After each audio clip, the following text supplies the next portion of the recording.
गांव के एक कोने में मिट्टी के छोटे से घर में बुजुर्ग हरिदास मंडल रहते थे। उनकी पत्नी को गुजरे कई साल हो चुके थे। उनका एक बेटा था जिसका नाम राहुल था। बहुत मेहनत करके, दूसरों के खेतों में काम करके उन्होंने अपने बेटे को शहर में पढ़ाया था। राहुल को शहर में बड़ी नौकरी मिल गई। उसने शादी कर ली और वहीं बस गया। बेटे के शहर जाने के बाद हरिदास मंडल ने गांव नहीं छोड़ा। वहीं उनकी यादें थीं, वहीं राहुल का बचपन बीता था। राहुल हर महीने पैसे भेजता था, लेकिन गांव नहीं आता था। वह कहता था, बाबा, शहर की जिंदगी बहुत व्यस्त है, समय नहीं मिलता। हरिदास मंडल की आंखें दिन ब दिन कमजोर होती जा रही थीं। उन्हें ठीक से दिखाई नहीं देता था। एक दिन उन्होंने राहुल को फोन करके कहा, बाबा, मेरा चश्मा बिल्कुल टूट गया है। मुझे कुछ भी दिखाई नहीं देता। जब तुम शहर से आओ तो मेरे लिए एक नया चश्मा ले आना, नहीं तो पैसे भेज देना, मैं गांव की दुकान से खरीद लूंगा। अभी इन सब बातों के बारे में सोचने का समय नहीं है। मैं मीटिंग में हूँ, बाद में बात करूंगा।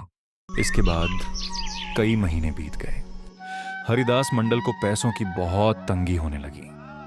उन्होंने सोचा कि बेटा शायद बहुत व्यस्त है, इसलिए पैसे नहीं भेज पा रहा।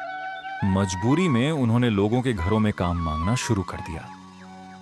काम करने के दौरान वह अंधेरे में रास्ता भटक गए और एक नाले में गिर पड़े। जब उन्हें निकाला गया तब तक बहुत देर हो चुकी थी। बेटा राहुल आया। पिता को खोने के बाद उसे रोने या दुख से ज्यादा पछतावा हुआ जब उसने देखा कि उसके पिता पूरे साल उसके आने की उम्मीद में गांव के मिट्टी के घर के दरवाजे पर बैठकर इंतजार किया करते थे।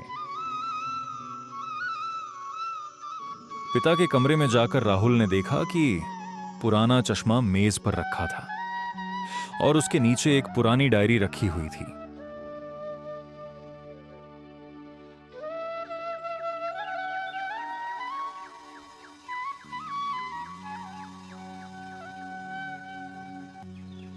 डायरी के आखिरी पन्ने पर कांपते हाथों से लिखा था, बेटा राहुल, तेरे चश्मे के लिए जो पैसे थे उन्हें मैंने अपनी कब्र खुदवाने के लिए जमा करके रख लिया था, क्योंकि मुझे पता था कि तेरे पास समय नहीं होगा और मैं नहीं चाहता था कि लोग तुझे लेकर कोई बुरी बात कहें।